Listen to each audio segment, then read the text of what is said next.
안녕하세요. 사연 읽어주는 남녀입니다. 오늘도 와주셔서 감사드리며 그럼 오늘의 사연 바로 시작하겠습니다. 저는 어두운 밤길을 걷고 있었습니다. 이상하게 주변 가로등이 모두 꺼져 있었어요. 불안한 마음이 들어 서둘러 집으로 향하고 있었죠. 그때 골목 너머에서 인기척이 들렸습니다. 그곳을 보니 어둠 속에 누군가 서 있는 모습이 희미하게 보였어요. 저는 큰 공포를 느끼며 미친 듯이 큰 길 쪽으로 달려갔죠. 하지만 이상하게 잘 달려지지가 않았습니다. 아니, 걷는 것도 힘들었어요. 극도의 공포 속에서 저는 기어가다시피 큰 길 쪽으로 움직였죠. 그때 누군가 제 앞에 서 있는 게 느껴졌습니다. 고개를 들어보니 동서였어요. 동서 손에는 벽돌이 들려 있었죠. 형님, 나한테 왜 그랬어? 내가 뭘? 네가 잘못한 거잖아. 동서는 그런 저를 향해 벽돌을 들었습니다. 살려줘, 제발. 다 형님 때문이야. 다 형님 때문이라고! 동서는 소리를 지르며 제게 벽돌을 휘둘렀어요. 그 순간 저는 잠에서 깼습니다. 꿈이었어요.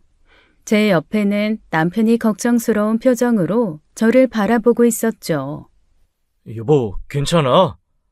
잠꼬대하면서 소리를 질러서 깨웠어. 저는 식은땀으로 온몸이 젖어 있었습니다. 무슨 꿈 꿨어? 저는 한숨을 쉬며 욕실로 향했어요. 땀으로 젖은 몸을 씻었죠. 그때까지도 제 심장은 진정이 안 되고 두근거렸습니다. 꿈에서 동서가 저를 해치려고 했어요. 동서는 현재 실종 상태였죠. 정신병원에 있다는 소식을 들었는데 그곳을 나와 실종된 거였습니다. 저는 동서가 언젠가 저를 찾아올 것 같다는 생각에 두려움이 느껴졌어요. 욕실을 나오니 남편이 걱정스럽게 저를 바라봤습니다. 무슨 꿈 꿨어? 동서 꿈이었어. 여보, 당분간 회사 휴직하고 처가에 가 있어. 적어도 그 여자가 잡힐 때까지. 저는 잠시 고민했습니다. 생각 좀 해볼게. 아니야, 오늘 당장 가. 이건 생각할 문제가 아니야. 남편이 저렇게 강하게 말하는 건 저를 걱정해서라는 걸 알고 있었어요. 며칠 전 어머님이 길에서 봉변을 당하셨죠. 어두운 주택가 거리를 걷다가 괴한에게 뒤통수를 가격당하신 겁니다. 어머님은 이 일로 크게 다쳐서 현재 병원에서 치료 중이셨어요. 경찰에서는 유력한 용의자로 동서를 물망에 두고 신병 파악 중이라고 했죠. 여보, 밝은 낮에 사람 많은 곳으로만 다니면 돼. 그리고 당분간 어머님 병원에도 가야 하잖아. 남편은 깊은 한숨을 쉬었습니다. 저는 동서를 처음 만나던 날이 떠올랐어요. 대체 어쩌다가 동서가 저렇게 되었을까요? 우리 사이가 어쩌다가 이 지경까지 막장으로 치달았는지 정말 이해가 가지 않았습니다. 안녕하세요. 저는 작은 IT 기업 서버실에서 일하고 있는 30대 중반 여성입니다. 저는 회사 특성상 아침 6시에 업무가 시작되었어요. 그리고 오후 3시면 퇴근을 했죠. 매일 사무용 책상에만 앉아 있으니 허리가 아팠습니다. 체력도 점점 떨어지는 게 느껴졌어요. 특히 오후만 되면 온몸이 무겁게 느껴졌죠. 그래서 저는 회사 근처 필라테스 센터에 등록을 했습니다. 퇴근 후 운동을 하고 집으로 가는 게 제 일과가 되었어요. 운동을 시작하고 나니 몸 상태가 조금씩 나아지는 게 느껴졌죠. 내 인생의 원수 같은 여자를 만난 곳이 바로 그 필라테스였습니다. 한공주라는 이름의 그 여자 말이에요. 필라테스 등록 첫날부터 한공주는 눈에 확 들어왔죠. 저도 여자치고는 작지 않은 170cm의 키를 가졌습니다. 평소에 제가 다른 여자들보다 키가 큰 편이라고 생각했어요. 그런데 한공주는 저보다도 훨씬 컸죠. 나중에 이야기를 들어보니 한공주는 키가 180이 넘는다고 했습니다. 게다가 몸집도 웬만한 성인 남성들보다 더 좋았어요. 어깨도 넓고 골격도 커서 정말 압도적이었죠. 처음에는 머리가 긴 남성이라고 착각할 정도였습니다. 운동복을 입고 있어도 그 체격이 확연히 드러났어요. 그러니 필라테스 등록 첫날부터 한공주가 제 시선을 끌 수밖에 없었죠. 그곳에서 3달 넘게 운동을 하다 보니 자연스럽게 친분이 생겼습니다. 저는 같은 시간대에 운동을 하는 회원들과 친해지게 되었어요. 한공주도 저와 같은 시간대에 운동을 하는 회원 중 한 명이었죠. 매일 같은 시간에 만나다 보니 서로 얼굴도 있고 인사도 나누게 되었습니다. 그래서 이때는 한공주와도 꽤 가까워졌어요. 한공주는 성격이 화통했죠. 매우 유쾌한 사람이었습니다. 운동 중간에 농담도 잘하고 분위기를 밝게 만드는 스타일이었어요. 그래서 다른 회원들도 한공주를 좋아했죠. 저도 그때는 한공주가 괜찮은 사람이라고 생각했습니다. 운동 후에 같이 차를 마시며 이야기를 나누기도 했어요. 서로 사는 이야기도 하고 일상적인 대화를 나눴죠. 한공주는 결혼을 한 상태였습니다. 저는 그때 아직 미혼이었죠. 한공주는 가끔 결혼 생활에 대해 얘기해 주기도 했어요. 시댁 이야기도 종종 꺼냈죠. 그렇게 우리는 필라테스에서 만나는 사이가 되었습니다. 아직은 그저 운동 친구 정도의 관계였어요. 이 여자가 훗날 제 인생에 얼마나 큰 파장을 일으킬지 저는 전혀 몰랐습니다. 그냥 키 크고 성격 좋은 사람으로만 생각했어요. 만약 그때 미래를 알았다면 절대 가까이 하지 않았을 거예요. 하지만 그건 나중에 안 일이었죠. 그때 저는 한공주가 나쁜 사람인 줄 전혀 몰랐습니다. 그저 밝고 활기찬 사람으로만 보였어요. 앞으로 무슨 일이 벌어질지 상상조차 못했죠. 어느 날 필라테스에서 평소처럼 운동을 하고 있었습니다. 그때 갑자기 한공주가 큰 소리를 지르며 밖으로 달려나갔어요. 저와 다른 회원들은 깜짝 놀라 서로를 쳐다보았죠. 우리는 급히 밖으로 나가봤어요.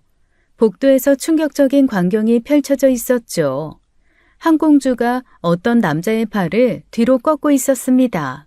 그리고 그대로 남자를 바닥에 내리쳤어요. 움직이지 마! 아이씨, 나요. 뭐 하는 거예요? 가만히 있으라고. 내가 다 봤어. 네가 우리 촬영하는 거. 남자는 반항을 하며 벗어나려 했습니다. 하지만 한공주는 오히려 더 강하게 제압했어요. 남자는 비명을 질렀죠. 저는 그 모습을 보고 입을 다물지 못했습니다. 180cm가 넘는 한공주가 성인 남성을 단번에 제압하는 모습이었어요. 마치 액션 영화의 한 장면 같았죠. 다른 회원들도 모두 놀란 표정으로 서 있었습니다. 이 새끼가 핸드폰으로 우리 운동하는 거 몰래 찍었어요. 어서 경찰 부르세요. 아니에요. 저 그냥 핸드폰으로 인터넷 기사 보고 있었다고요. 거짓말하지 마. 내가 똑똑히 봤어. 핸드폰 카메라가 이쪽을 향하고 있었다고. 한공주는 남자의 말을 전혀 믿지 않았습니다. 한공주는 즉시 자기 핸드폰을 꺼냈어요. 그리고 112에 신고 전화를 걸기 시작했죠. 여보세요? 경찰서죠? 지금 필라테스 센터에서 몰카범을 잡았어요. 바로 그때 필라테스 원장이 급히 달려왔습니다. 어머, 이게 무슨 일이에요? 공주씨, 일단 이분 놓아주세요. 원장은 당황한 표정으로 한공주에게 말했어요. 원장님, 이 사람이 우리 몰카 찍었어요. 일단 상황 파악부터 해봐요. 저기 아저씨, 핸드폰 좀 봐도 될까요? 그러세요. 보세요. 저 정말 아무것도 안 했어요. 원장이 바닥에 떨어져 있는 남자의 핸드폰 화면을 확인했어요. 화면에는 포털 사이트 뉴스 기사만 떠 있었죠. 사진이나 동영상은 전혀 없었습니다. 갤러리를 확인해봐도 의심스러운 사진은 없었어요. 공주씨, 이거 보세요. 정말 기사만 보고 계셨네요. 아니에요. 분명히 카메라가. 아저씨, 정말 죄송합니다. 저희 회원이 오해를 한 것 같네요. 아이씨, 이게 뭡니까? 사람을 몰카범 취급하고, 팔 아파 죽겠네. 이거 어떻게 할 겁니까? 남자는 화가 난 표정으로 소리를 질렀습니다. 정말 죄송합니다. 저희가 보상해드리겠습니다. 남자는 화를 내며 나갔어요. 뒤돌아서며 욕설을 내뱉기도 했죠. 한공주는 그런 남자를 보면서도 사과하지 않았습니다. 원장님, 분명히 의심스러웠다고요. 제가 착각할 리가 없어요. 오히려 자기 행동이 정당했다는 듯 말했어요. 저는 그 모습을 보고 한공주에 대한 생각이 완전히 바뀌었습니다. 확인도 제대로 하지 않고 사람을 몰카범으로 몰았어요. 게다가 남자에게 사과조차 하지 않았죠. 저는 한공주를 멀리해야겠다고 생각했습니다. 이런 사람과 가까이 지내면 언젠가 문제가 생길 것 같았어요. 그날 이후로 저는 한공주와 거리를 두기 시작했죠. 그러던 어느 날 같이 운동하던 미주 언니가 제안을 했습니다. 우리 오늘 운동 끝나고 다 같이 저녁 먹을까요? 오랜만에 회식 한번 해요. 저는 집에 가도 특별히 할 일이 없었어요. 그래서 흔쾌히 그 제안을 수락했죠. 좋아요, 언니. 저 갈게요. 필라테스 회원 5명이 모였습니다. 우리는 함께 근처 고깃집으로 이동했어요. 한공주도 그 자리에 함께 있었죠. 고깃집에 도착해 저녁 식사를 하며 소주를 마시기 시작했어요. 고기가 구워지는 동안 이런저런 이야기를 나눴죠. 분위기가 점점 편해졌습니다. 다들 한두 잔씩 술을 마시며 즐거운 시간을 보냈어요. 역시 운동 후에 먹는 소주가 최고예요. 회원들은 모두 웃으며 맞장구를 쳤죠. 그런데 한공주가 술이 취하자 분위기가 이상해지기 시작했습니다. 아, 진짜 우리 시어머니 생각하면 열받아 죽겠어. 무슨 일 있어? 아니, 맨날 나한테 이래라 저래라 간섭질해. 집안일도 나보고 다 하래. 지 아들 건드리지 말고. 먹 같아서. 한공주는 불만을 쏟아내기 시작했죠. 그런데 그 말의 강도가 눈살을 찌푸리게 했어요. 진짜 그 먹 같은 여자 날 완전 지 종 취급한다니까? 이번 설에도 나 혼자 부엌에서 일하고 자기는 친척들이랑 수다만 떨더라니까? 욕설까지 섞어가며 이야기했습니다. 다른 회원들은 민망한 표정을 지었어요. 공주씨, 그래도 시어머니신데 욕은 좀. 아니 언니는 우리 시어머니 안 봐서 그래. 진짜 먹 같아서 못 살겠어. 빨리 되줬으면 좋겠다니까 진짜. 한공주는 서슴없이 그런 말을 내뱉었습니다. 저는 그 말을 듣고 소름이 돋았어요. 아무리 시어머니와 사이가 안 좋아도 그렇지 죽었으면 좋겠다는 말은 너무했죠. 공주야, 그런 말은 좀 우리 다른 얘기하자. 미주 언니가 화제를 돌리려고 했습니다. 하지만 한공주는 멈추지 않았어요. 아니, 진짜로 나 시어머니 때문에 스트레스 장난 아니야. 매일 전화해서 이것저것 확인하고 진짜 X 같은 년. 한공주는 계속해서 시어머니 욕을 했죠. 공주씨, 술 좀 천천히 마셔요. 취한 것 같은데. 나 안 취했어. 나 원래 술 잘 마셔. 취해서 그런 게 아니라 진짜 우리 시어머니는 X 같아서 그런 거라니까. 그 모습을 보며 점점 불편해졌습니다. 한공주의 과격한 발언에 깊은 거부감이 느껴졌어요. 아무리 술자리라고 해도 저런 말을 함부로 해서는 안 되는 거였죠. 다른 회원들도 모두 민망한 표정으로 고개를 숙이고 있었습니다. 저는 빨리 이 자리를 끝내고 싶었죠. 식사를 마치고 우리는 각자 헤어졌습니다. 저는 이날 확신했어요. 이 사람과는 절대 가까이 지내면 안 되겠다고요. 한공주는 정말 알면 알수록 문제가 많은 사람이었어요. 저는 그날 이후로 한공주를 의도적으로 피하기 시작했습니다. 그리고 얼마 후 저는 3년을 연애한 남자친구와 드디어 결혼하기로 했어요. 양가 부모님과 함께 상견례 자리를 갖기로 했죠. 장소는 시내의 한 한정식 집이었습니다. 저는 전날부터 긴장되어 잠을 설쳤어요. 예비 시댁 식구들은 처음 만나는 자리였죠. 좋은 인상을 남겨야 한다는 생각에 마음이 무겁게 느껴졌습니다. 한정식 집에 도착했어요. 저는 부모님과 함께 긴장한 표정으로 입구에 들어섰죠. 예비 시어머니와 예비 시아버지가 먼저 와 계셨습니다. 어머, 오셨어요. 어서 오세요. 시어머니는 환한 미소를 지으며 우리를 맞아주셨어요. 반갑습니다. 자, 이리 앉으세요. 분위기는 화기애애했습니다. 잠시 후 예비 시동생 부부가 도착한다는 연락이 왔어요. 곧 문이 열리며 시동생이 들어왔죠. 그리고 그 옆에 서 있는 여자를 보는 순간 저는 기겁을 했습니다. 그 여자는 바로 한공주였어요. 필라테스에서 만났던 그 한공주요. 저는 믿을 수가 없었습니다. 한공주가 제 동서가 될 사람이라뇨. 어머 언니! 언니가 여기 왜 있어요? 설마! 공주씨! 어머니! 이분이 아주버님하고 결혼하실 분이에요? 세상에! 이 언니 제가 다니는 필라테스에서 같이 운동하던 사이예요. 한공주는 매우 반가워하며 큰 소리로 말했죠. 어머 그래? 세상 참 좁네. 둘이 아는 사이였어요? 네, 같은 필라테스에서 운동했어요. 정말? 미선아, 너 재수씨 알던 사이였어? 아야, 신기하다. 저는 억지로 미소를 지으며 대답했죠. 언니, 진짜 반가워요. 우리 이제 한가족 되는 거예요? 너무 좋다.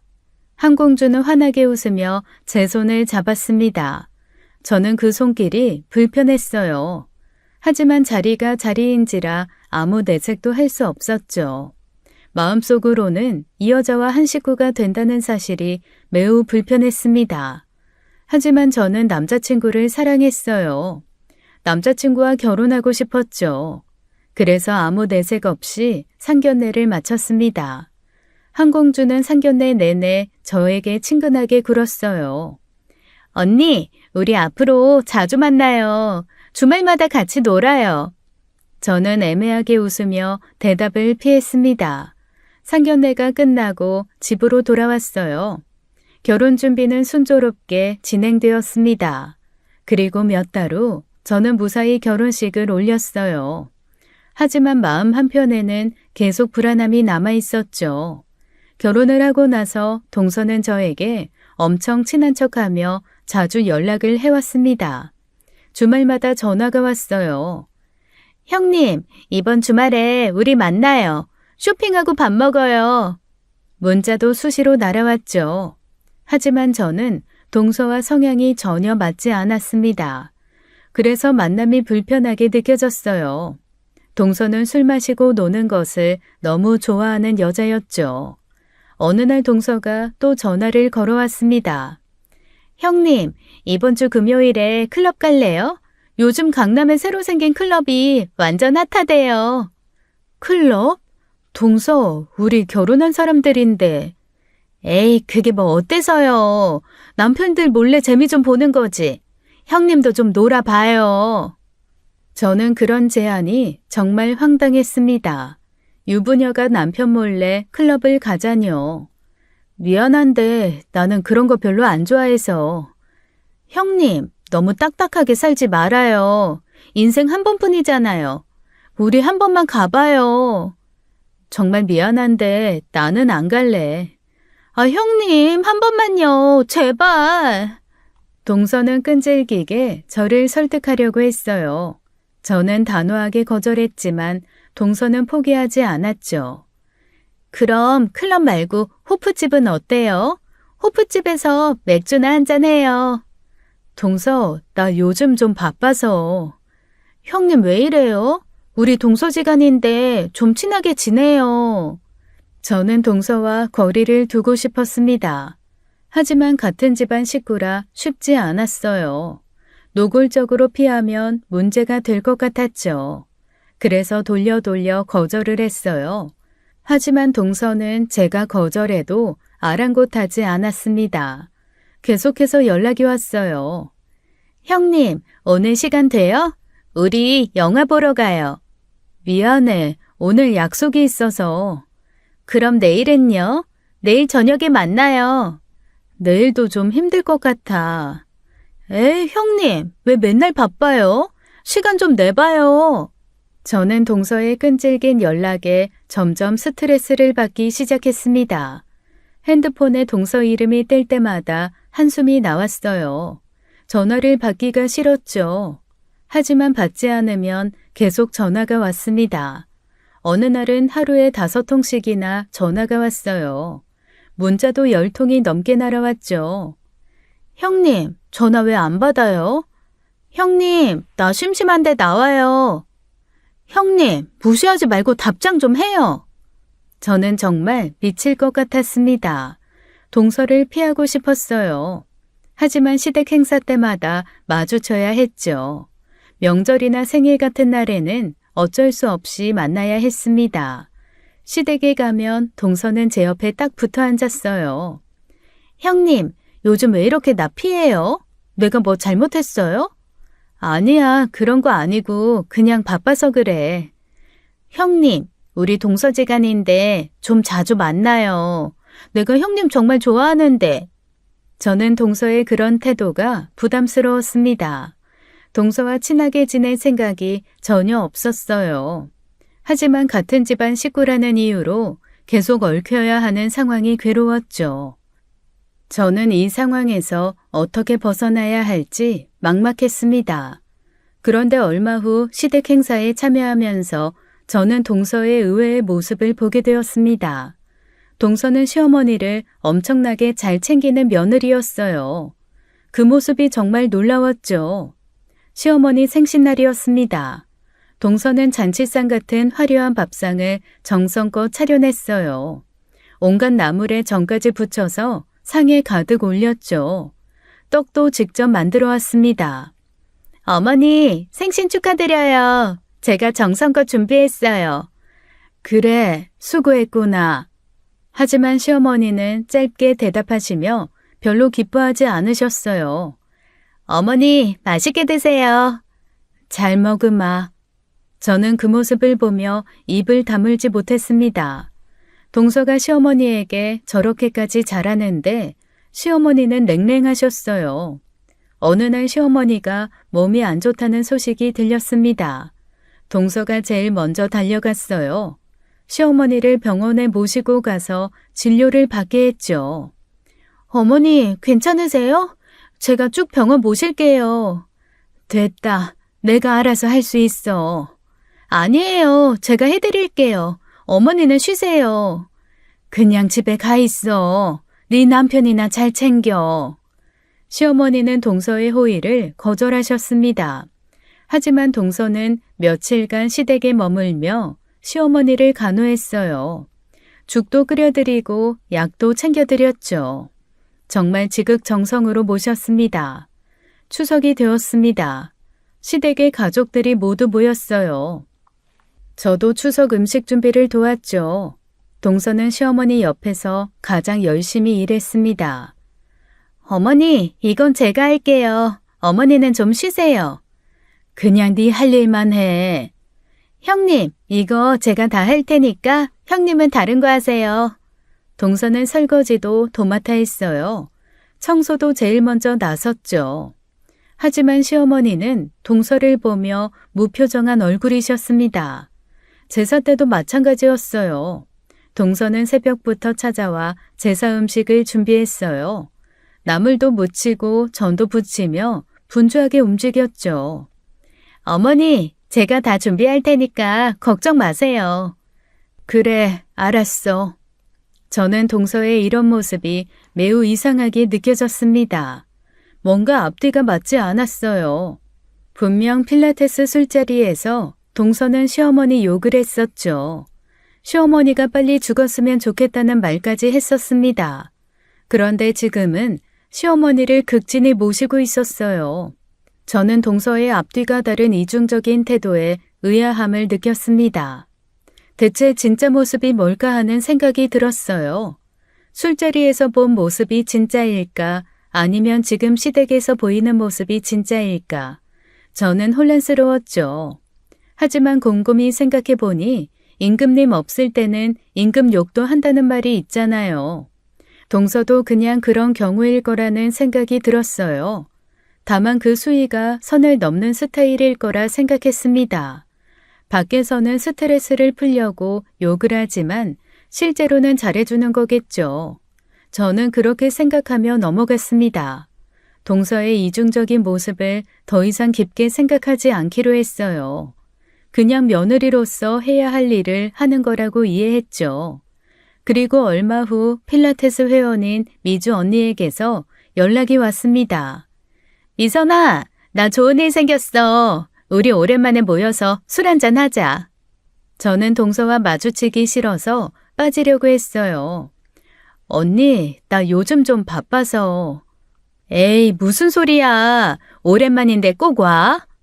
하지만 다른 회원들도 계속 연락을 해왔죠. 오랜만에 보자며 계속 졸랐습니다. 저는 결국 참석하기로 했어요. 필라테스 운동을 마친 후 회원들과 함께 근처 술집으로 이동했습니다. 술자리에는 예상대로 동서도 참석해 있었어요. 저는 속으로 한숨을 쉬었죠.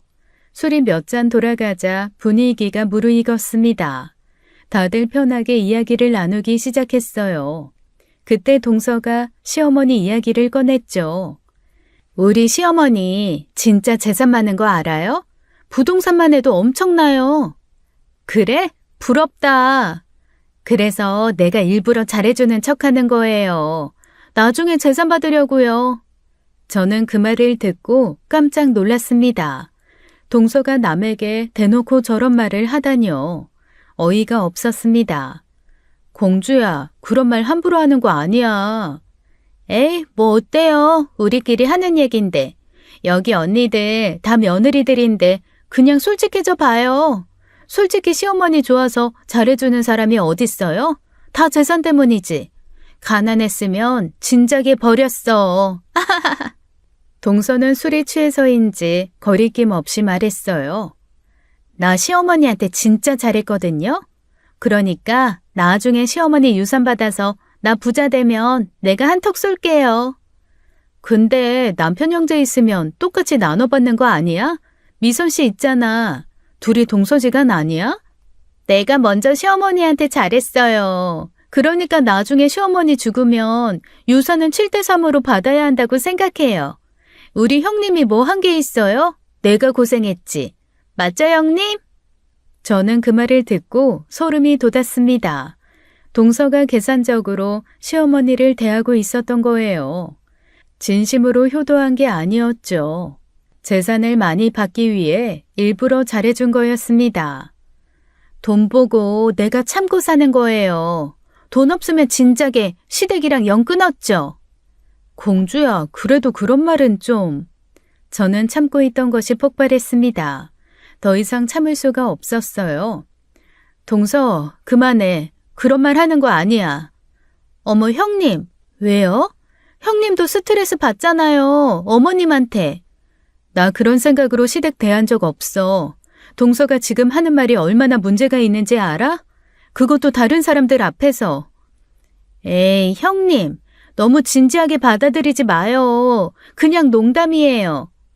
농담으로 할 말이 있고 해서는 안 될 말이 있어. 시어머니가 재산이 많든 없든 그분은 우리 남편을 낳아주신 분이야. 그런 분을 돈 때문에 대한다는 게 말이 돼? 그런 마음이라면 차라리 하지를 마. 분위기가 싸늘하게 식었습니다. 다른 회원들도 불편한 표정을 지었어요. 그래, 공주야, 미선이 말이 맞아. 우리도 시댁이 불편하지만 너처럼 그렇게 생각하진 않아. 내가 전부터 얘기하려고 했는데 공주 너 이러는 거 우린 불편하다. 앞으로 이럴 거면 우리 모임에 나오지 마. 아니, 왜 그래요? 우리끼리 얘기하는 건데, 농담이라니까? 우리끼리든 어디서든 그런 말은 하면 안 돼.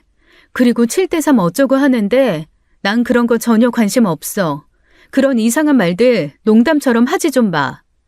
저는 자리에서 일어났습니다. 더 이상 이 자리에 있고 싶지 않았어요. 언니들, 미안해요. 저 먼저 갈게요. 미선아, 괜찮아? 네, 언니. 조심히 들어가세요. 저는 술집을 나왔습니다. 동서의 그 말들이 계속 머릿속을 맴돌았어요. 이런 사람들이 제 동서라는 사실이 믿기지 않았죠. 집으로 가는 길에 저는 이 사실을 남편에게 말해야 할지 고민했습니다. 그리고 얼마 후 이번에는 시아버지 생신을 맞아 가족들이 모두 모여 외식을 하기로 했어요. 저와 남편도 시댁으로 향했어요. 시댁에 도착하니 시어머니와 시아버지가 먼저 와 계셨어요. 잠시 후 시동생 부부가 도착했죠. 동서는 명품 브랜드 로고가 선명한 고급 지갑 상자를 들고 왔습니다. 상자만 봐도 비싼 게 확연히 느껴졌어요. 아버님, 생신 축하드려요. 제가 정성껏 준비한 선물이에요. 동서는 공손하게 지갑 상자를 시아버지께 드렸습니다. 시아버지는 선물 상자를 보고 표정이 굳어지셨어요. 됐다. 필요 없어. 시아버지는 선물을 받지 않으셨습니다. 아버님, 그러지 마시고 받으세요. 제가 아버지 생각하면서 고른 거예요. 내가 필요 없다잖아. 가져가. 동서는 당황한 표정을 지었어요. 몇 번이나 받아달라고 권했습니다. 아버님, 제 마음이니까 받아주세요. 그냥 가져가. 나는 안 받는다. 아버지, 이 사람 성의를 생각해서 난 네 엄마가 사준 지갑이 더 좋다. 됐다. 시아버지는 끝끝내 거절하셨죠. 동서는 어쩔 수 없이 지갑 상자를 다시 들고 자리에 앉았습니다. 식사가 시작되었어요. 하지만 분위기가 매우 어색했죠. 동서는 억지 미소를 지으며 시아버지 눈치만 살폈습니다.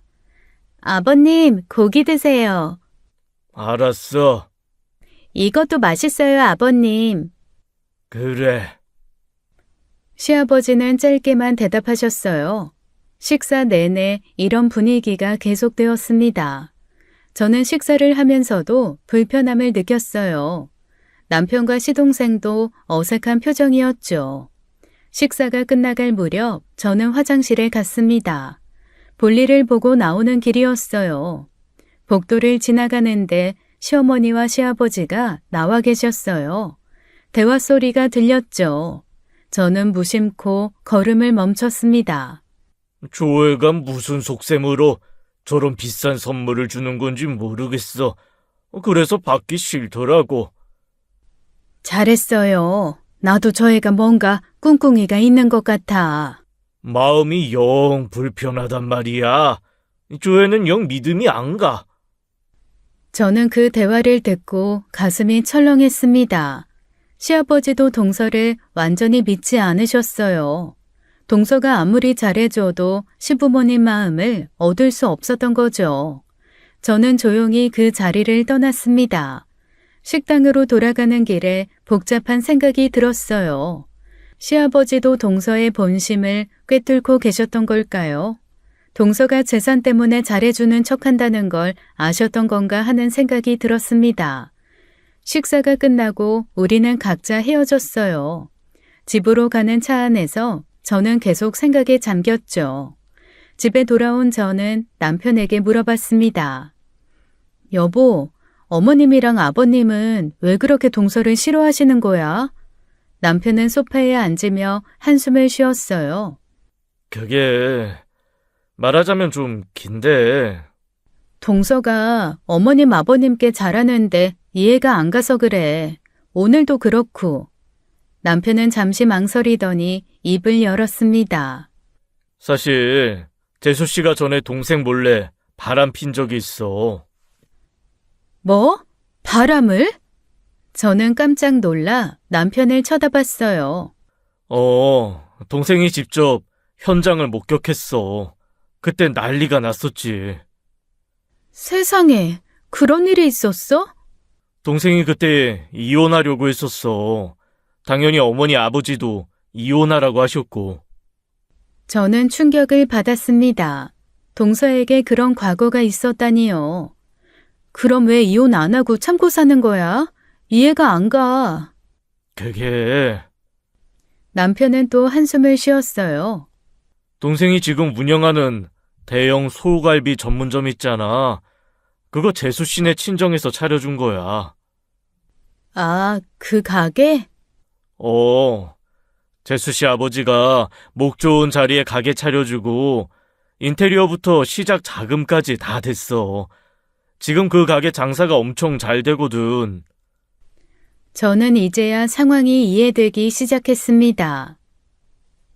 동생이 그 가게 매출로 먹고 사는 건데 이혼하면 당연히 가게는 재수 씨네 집으로 넘어가잖아. 동생이 그걸 포기할 수가 없는 거지. 그래서 참고 사는 거야? 동생도 짜증을 내긴 해. 부부 사이도 사실 소원하고. 근데 어쩌겠어. 나도 이해가 안 가지만 준수가 선택한 인생이니 내가 뭐라고 하겠어. 저는 할 말을 잃었습니다. 돈 때문에 바람핀 아내와 억지로 산다니요.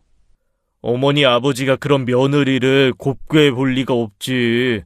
동생한테는 이혼하라고 하시는데 동생이 안 한다고 버티니까 답답해 하시는 거야. 어머님이 동서를 싫어하실 만도 하네. 재수 씨도 겉으로만 착한 척 하는 거야. 속마음 우리도 다 알아. 저는 동서의 이중적인 모습이 이해되기 시작했어요. 하지만 동시에 경악스러웠죠. 바람을 피우고도 어머님께 효부인 척 하다니요. 그런데 동서는 왜 어머님께 잘하는 척 하는 거야? 글쎄, 뭐 아마 이혼 당하지 않으려고 그러는 것 같아. 어머니 아버지가 동생한테 압박 안 넣게. 정말 어이가 없네. 그러니까 그래서 어머니 아버지가 재수 씨를 믿지 못하는 거야. 당연하지. 저는 남편의 말을 듣고 복잡한 심경이었습니다. 동서의 과거 행실을 알고 나니 모든 게 이해되었어요. 어머님과 아버님이 동서를 거부하시는 이유가 있었던 겁니다. 동서는 바람을 피우고도 뻔뻔하게 시댁에 잘하는 척하고 있었던 거죠. 진짜 대단한 사람이네. 그러니까 당신도 재수 씨랑 너무 가까이 지내지 마. 그런 사람이야. 저는 고개를 끄덕였습니다. 동서에 대해 알면 알수록 더 멀리하고 싶어졌어요. 그리고 어느 주말 저녁이었습니다. 저와 남편은 시내에서 영화를 보고 나왔어요. 영화가 재미있어서 기분이 좋았죠. 우리는 집으로 가는 길에 번화가 술집 밀집 지역을 지나가고 있었습니다. 골목을 지나가는데 익숙한 뒷모습이 눈에 띄었어요. 저는 무심코 그쪽을 쳐다봤죠. 자세히 보니 동서였습니다. 동서가 낯선 남자와 팔짱을 끼고 걷고 있었어요. 그리고 모텔 쪽으로 들어가고 있었죠. 저는 깜짝 놀라 남편의 발을 잡았습니다. 여보, 저기 봐. 저 사람 동서 아니야? 남편도 그쪽을 쳐다봤어요. 뭐야? 아이, 재수 씨잖아. 저 남자는 누구야? 우리는 그 장면을 목격하고 경악했습니다. 동서와 남자가 모텔로 들어가는 모습이 똑똑히 보였어요. 또 바람을 피우는 거야? 또? 미친 씨. 남편은 즉시 주머니에서 핸드폰을 꺼냈습니다. 준수야, 너 지금 어디야? 형? 나 가게에 있는데. 지금 당장 땡땡동 술집 거리로 와, 빨리. 형, 무슨 일인데? 나 장사해야지. 장사고 뭐고 직원들한테 맡기고 당장 튀어오라고. 재수씨 지금 남자랑 모텔에 들어갔어. 내가 직접 봤어. 뭐라고? 빨리 와. 지금 우리 모텔 앞에서 기다리고 있을게. 남편은 전화를 끊었습니다. 우리는 모텔 앞에서 시동생을 기다리며 입구를 주시했어요. 동서가 나오는지 지켜봤죠. 30분쯤 지났을까요? 시동생이 택시를 타고 도착했습니다. 형수님, 정말 제 안에 저기 들어갔어요? 이야, 내가 똑똑히 봤어. 남자랑 팔짱 끼고 들어갔어. 시동생의 얼굴이 일그러졌어요. 그리고 잠시 후 모텔 문이 열리며 동서가 남자와 함께 나왔습니다. 둘은 웃으며 이야기를 나누고 있었어요. 저 X 같은 년이, 시동생은 달려가서 동서를 붙잡았습니다. 한공주, 너 지금 뭐 하는 거야? 여보, 당신 왜 여기? 시동생은 상간남에게 달려들었어요. 주먹으로 마구 때렸죠. 남편이 달려가서 시동생을 말렸습니다. 이 새끼가 남의 마누라한테 손을 대, 어? 죄송합니다. 여보, 잠깐만. 이러지 마. 아이씨, 쪽팔리게 이러지 마. 동서는 당황하며 변명을 늘어놓았습니다. 우리 그냥 아는 사람이야. 회사 선배야. 그냥 술 한잔하려고 모텔 근처 왔다가. 정신 나갔냐? 한 번 봐줬더니 내가 등신으로 보여? 남자랑 모텔에서 나왔는데 무슨 오해야? 진짜야. 우리 아무것도 안 했어. 진짜로. 하지만 현장에서 잡혔기에 어떤 말도 통하지 않았어요. 시동생은 동서를 노려봤습니다. 여보, 정말 오해야. 나 진짜. 닥쳐! 한마디도 하지 마! 저와 남편은 할 말을 잃었습니다. 동서가 또다시 바람을 피운 거예요. 이번에도 현장에서 완전히 잡힌 거였죠. 준수야, 괜찮아? 형, 고마워. 형 아니었으면 또 당했을 거야. 시동생은 동서를 끌고 택시에 태웠습니다. 저와 남편은 그들이 떠나는 모습을 지켜봤어요. 여보, 이제 이혼하겠지? 당연하지. 2번은 없다고 했었어. 우리는 무거운 마음으로 집으로 향했습니다. 이 사건으로 시동생은 드디어 동서에게 이혼을 선언했어요. 시동생은 더 이상 참을 수 없다고 말했어요. 하지만 동서는 순순히 이혼에 동의하지 않았죠. 이혼? 좋아. 그럼 우리 아버지가 차려준 소갈비 가게 내놔. 그 가게 우리 아빠 돈으로 차린 거잖아. 당연히 내가 가져가야지. 동서는 자기 집안에서 차려준 가게를 내놓으라며 난리를 쳤습니다. 하지만 시동생이 이혼을 선언할 때 그 생각을 안 했겠나요? 가지고 꺼져. 진짜? 대신 내가 그동안 가게 키운 거, 네가 나 능멸한 거 다 따질 거야. 그리고 줄 거야. 몇 달간의 법적 다툼이 있었습니다. 재산 분할 문제로 서로 싸웠어요.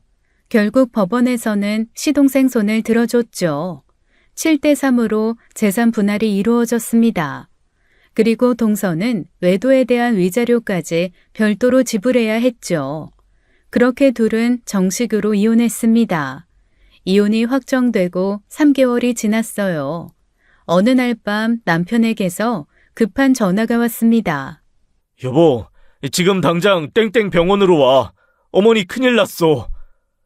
어머니가? 무슨 일인데? 누가 어머니를 공격했어. 지금 응급실이야. 뭐? 저는 급히 병원으로 달려갔습니다.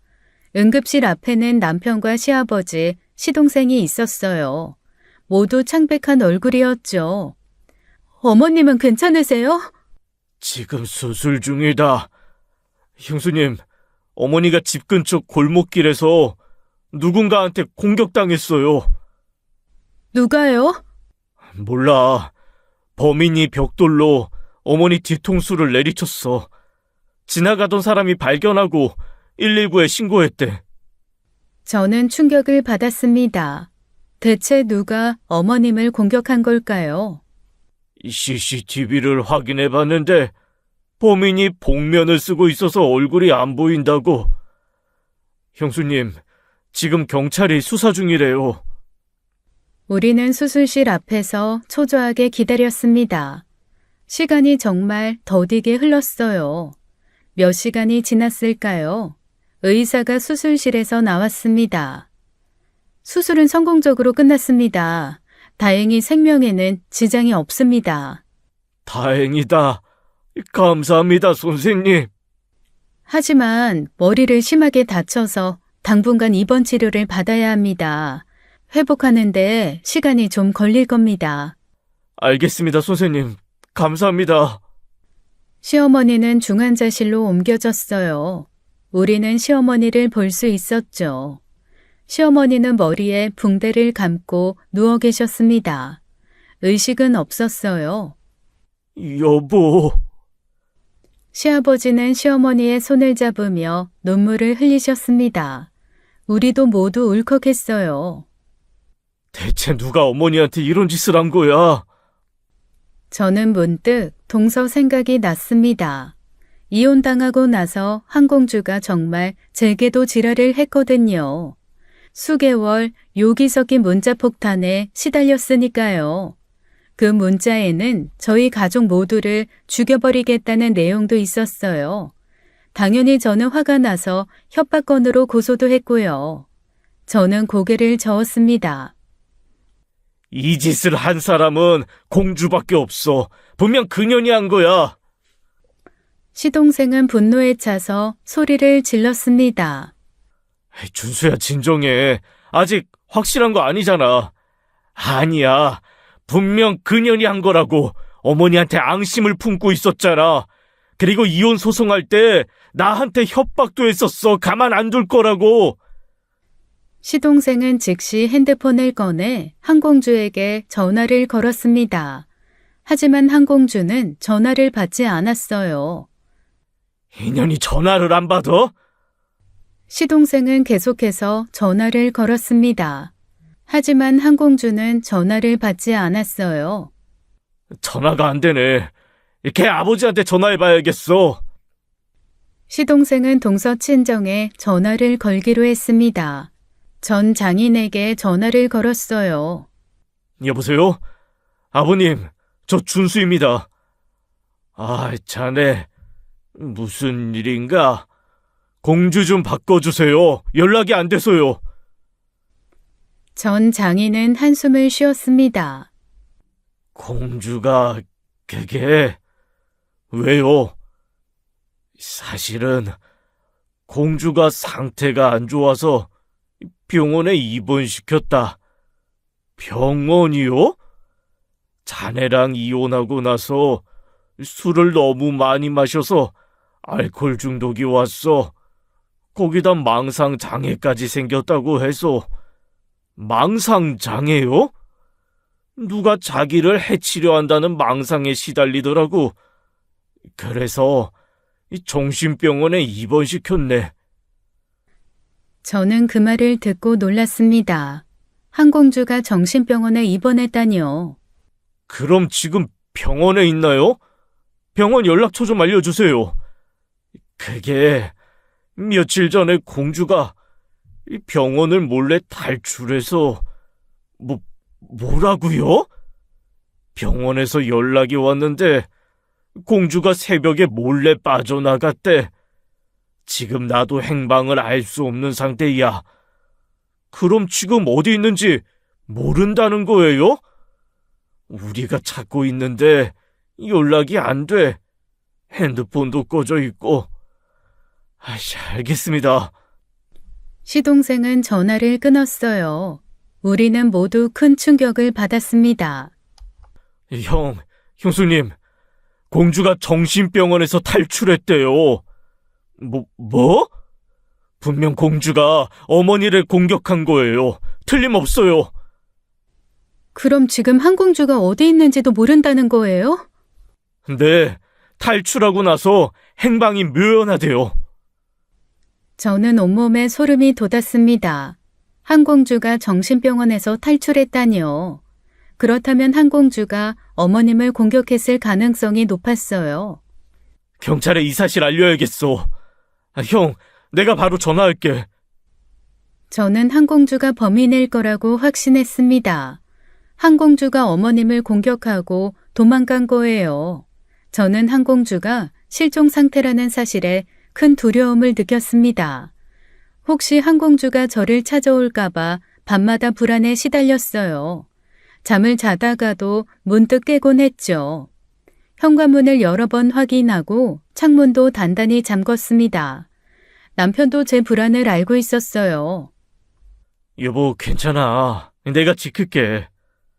근데 한공주 어디 있을까? 무섭다. 며칠이 그렇게 지나갔습니다. 그러던 어느 날 경찰로부터 연락이 왔어요. 한공주 씨 검거했습니다. 정말요? 어디서 찾았어요? 청주 한 PC방에서 며칠간 지내다가 발견됐습니다. 한공주는 PC방에서 경찰에 발견되었습니다. 경찰은 한공주를 조사하기 시작했어요. 병원 탈출 이후에 동선을 확인했죠. 며칠 후 경찰이 다시 연락을 해왔습니다.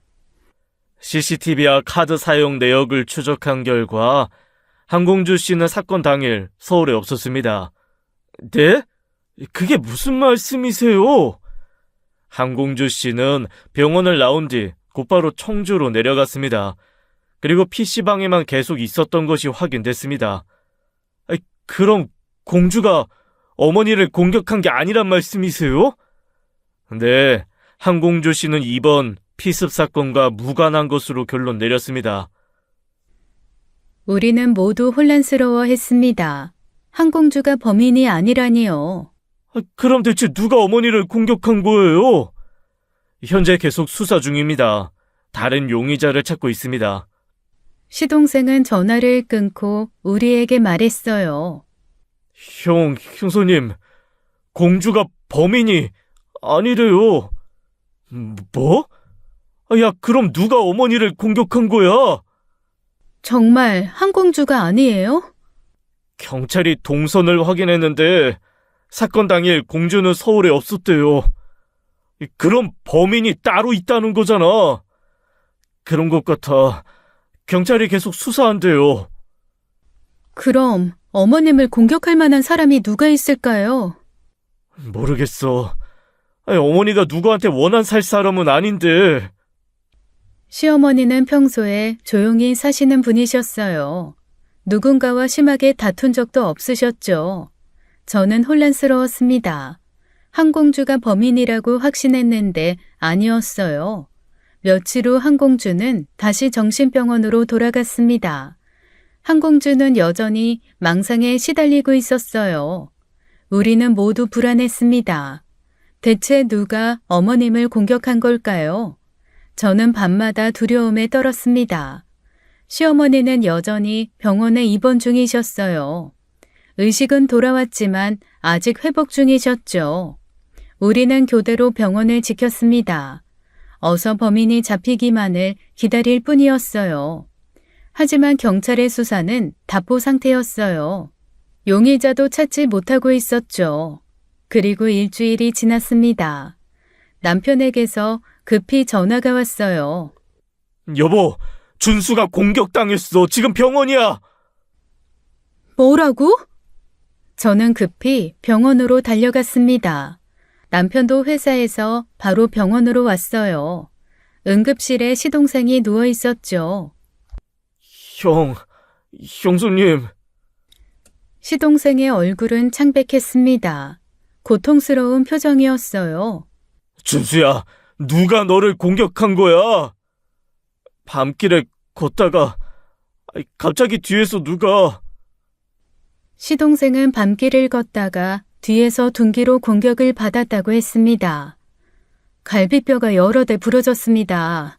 꽤 강하게 맞으셨네요. 제 생명에는 지장 없나요? 다행히 생명에는 지장이 없습니다. 하지만 한동안 입원 치료를 받아야 합니다. 저는 안도의 한숨을 쉬었습니다. 준수야, 범인 얼굴 봤어? 아니, 뒤에서 갑자기 공격해서 못 봤어. 정신없이 맞고 그냥 쓰러졌어. 범인이 뭐라고 했어요? 아무 말도 안 했어요. 그냥 때리고 도망갔어요. 남편은 저를 돌아보며 말했습니다. 여보, 당신도 조심해야 해.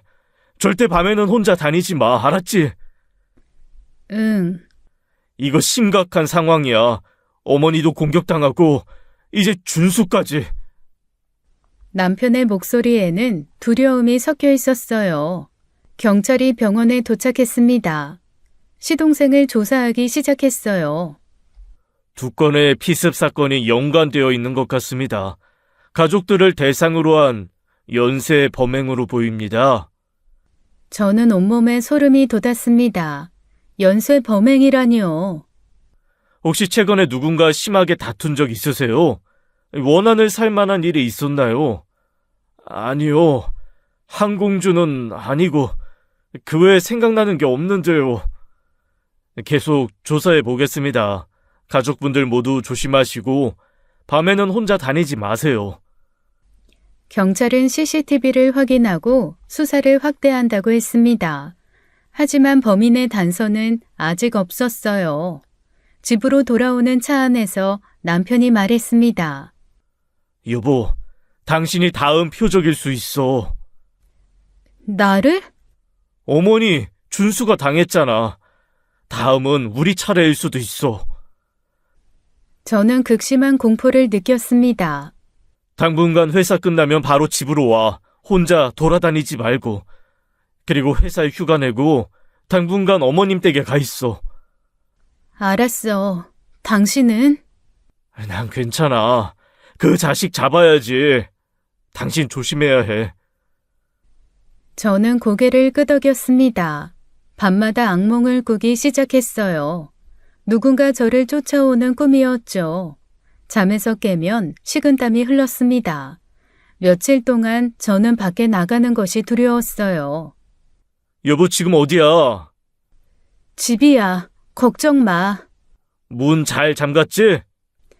응, 잠갔어. 저는 집에서도 불안했습니다.